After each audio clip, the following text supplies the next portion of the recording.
Hello, YouTube IG. This is Mayfield and Hunter coming back at you again with another video.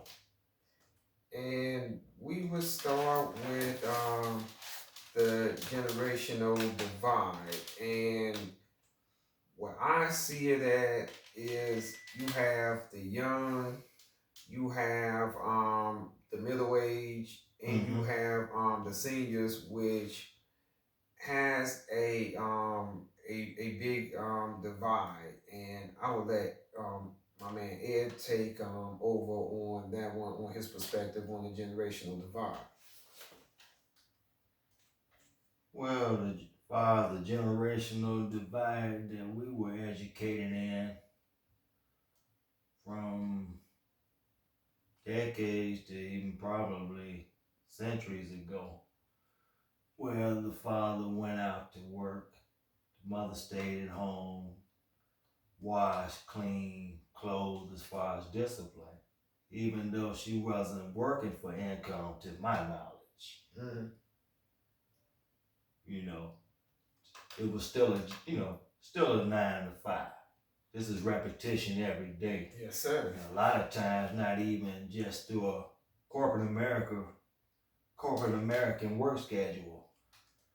This went on Sunday through Saturday, back to Sunday, repetitiously, as the father would go out there, whether he had to hunt, work, pick cotton, whatever else had to do to come home to where we were, how can I put it? Well, it was fatback and cornbread. Mm-hmm. That was considered a meal throughout the week, certain things. And on Saturdays, as I was told,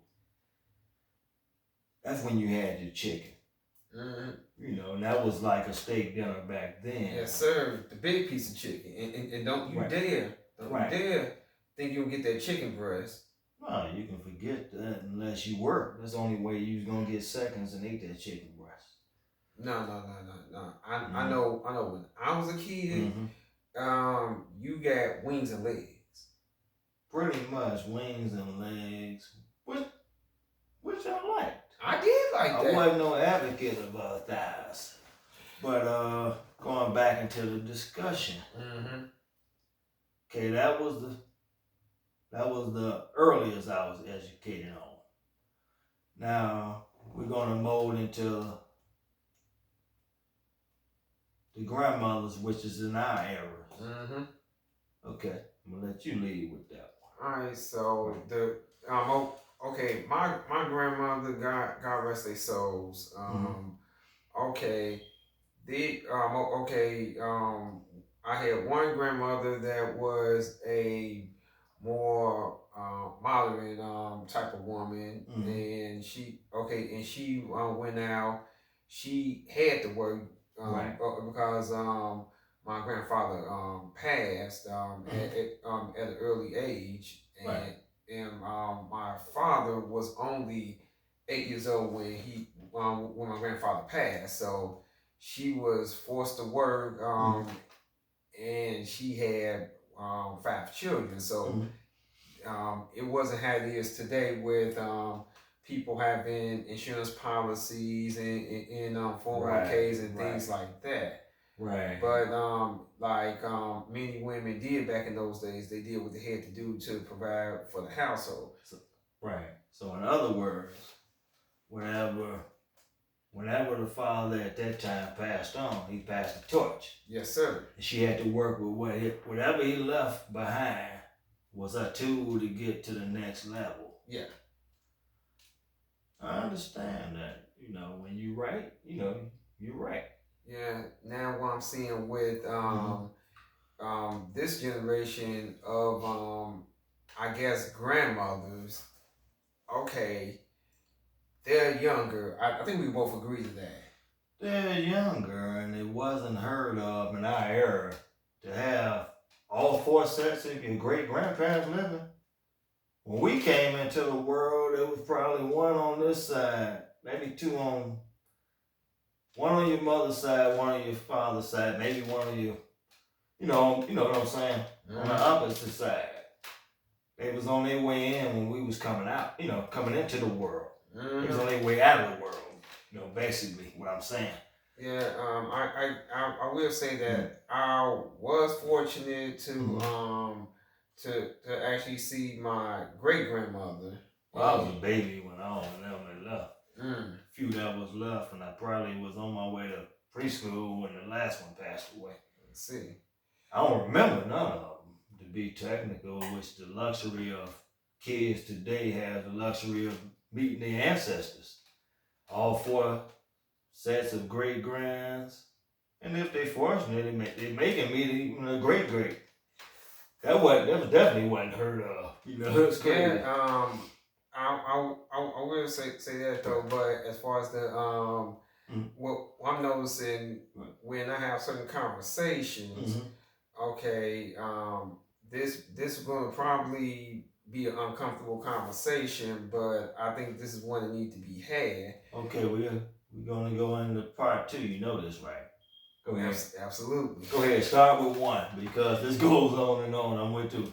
Look on with. But, yeah. There you go again. Okay, go ahead. But one, I look at it like this. So, okay, one, I think how we have society set up today that well, I'm just gonna be honest. We took shame out of society, and shame was not necessarily a bad thing. When in years past, if a woman had a child out of wedlock, she moved down south, or the daddy wasn't forced into a shotgun wedding. Absolutely. And that's how it went back then, and I think that cut out a lot of the early pregnancies, wasn't it? And in my estimation, it wasn't as rampant. Now I'm not gonna say that it didn't happen because I don't know. You're gonna have some exceptions to the rule, but it wasn't as widespread as it is today. Nor was it acceptable. It's like now, she got 3 kids and she's 18. See, wasn't heard of back then. No, when we was in junior high school, okay, there was no way it was acceptable for a female to be pregnant in junior high school. Even though it happened. Yeah, but again, she had the funny looks. She got shamed. You know what I mean? Yeah, she got shamed, and they don't have no clue of how she got pregnant. Right. Was it pregnancy legit, or was it something we call illegal?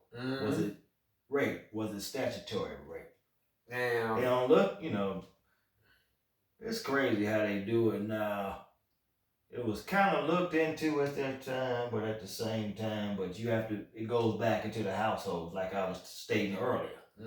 Single, 2-parent, in placement, no parents.